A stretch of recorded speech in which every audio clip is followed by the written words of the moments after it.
This is the mask that sees. This is the mask that sees. And this is the mask that sees. You may have noticed that all three of these masks are identical except for the eye, which in my opinion makes sense because the eye area is the most important part of any face covering. And speaking of face coverings, did you know there is a special name for the kind of mask that has a see-through plastic window over the nose and mouth? It's called a face shield. But when it comes to the eyes, there's another word for it, and that's eye shield. Or if you want to be even more precise, you can say ocular shield. Although I don't think I've ever heard anyone use that term outside of an infomercial. Anyway, an eye shield is basically just a piece of transparent plastic that fits over your eyes to protect them from whatever you're looking at. Whether it's a nasty Tinder date or a lava lamp, you could also wear it as a mask if you'd like. Not exactly the same effect, but hey, still pretty cool. Eye shields aren't anything new. They were first invented about 2,000 years ago by the Roman Empire as a way for soldiers to protect their eyes from wind and debris while they were fighting battles. Of course, back then, they probably didn't call it an eye shield, but instead something along the lines of an ocular defensive implement or maybe a shield for 1S peepers. At the time, they were made out of metal, which made them heavy and uncomfortable to wear for long periods of time. So soldiers would often take them off when they weren't in battle, which left them vulnerable to sneak attacks from enemy spies, who would sneak up behind them and poke them in the eye with a stick. The ancient Romans didn't have much in the way of laws protecting their citizens from assault, so this was often just seen as a part of everyday life. Eventually, though, people realized that being poked in the eye with a stick wasn't really all that fun, so they started wearing eye shields all the time, not just during battles. This led to the invention of lighter and more comfortable eye shields made out of materials like leather and wood. These were much better for everyday use, but they still weren't very practical for activities that required a lot of precision, such as surgery or playing the lute. So around the 1600s, someone had the ingenious idea of making an eye shield out of glass. Glass was much clearer than any other material they had been using,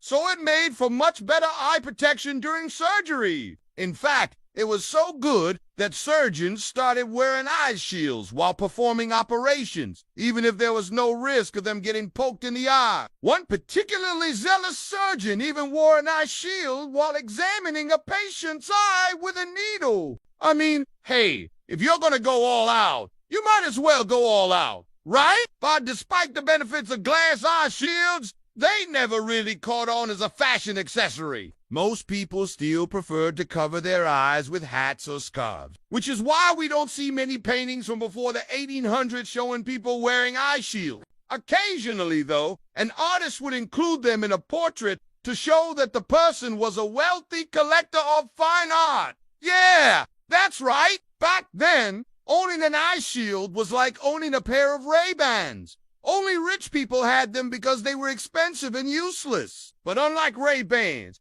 they also doubled as a weapon. People would wear them while fencing or dueling, and they were even used as a form of torture. Imagine being forced to stare at the sun while someone else controls your eye shield. Talk about a nightmare scenario. Anyway, eventually the trend of covering 1S eyes with a shield fell out of style, and it seemed like eye shields were destined to become nothing more than a footnote in history. But then in the 19th century, two men named Edward Charles and Henry Dirks joined forces to make a new type of eye shield.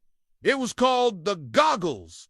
Wait, what? No, seriously, that's the name. Charles and Dix realized that the average person didn't want to be seen wearing an eye shield, so they came up with a design that was more discreet. Their goggles were smaller and more closely wrapped around the eyes so that they looked like regular glasses. They also added a bendable wire frame so that people could easily put them on and take them off. Unfortunately, Charles and Dix never made enough money to mass-produce their goggles, and the idea was forgotten until World War I, when goggles became a common sight on the battlefields of Europe. Soldiers wore them to protect their eyes from wind, dust, mustard gas, and shrapnel. After the war, Goggles fell out of style again, only to make a comeback in the 1960s during the Vietnam War.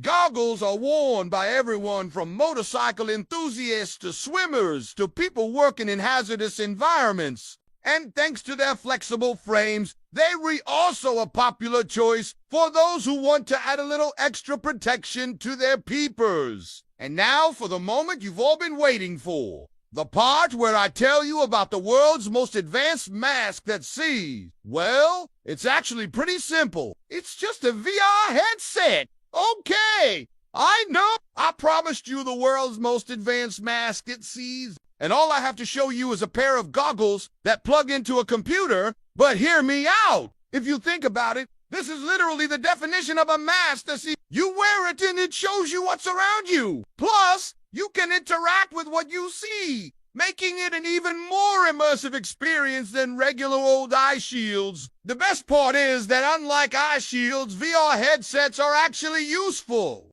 You can use them to play games, watch movies, work out, socialize, and even work. So if you're tired of wearing boring old face masks, why not spice things up with a VR headset? Just be sure to clean it thoroughly before putting it on. The last thing you want is to catch COVID from your Oculus Quest. Speaking of which, if you want to learn about how COVID affects your eyes, or if you want to learn about something completely unrelated, click here. Either way, I'll see you next time.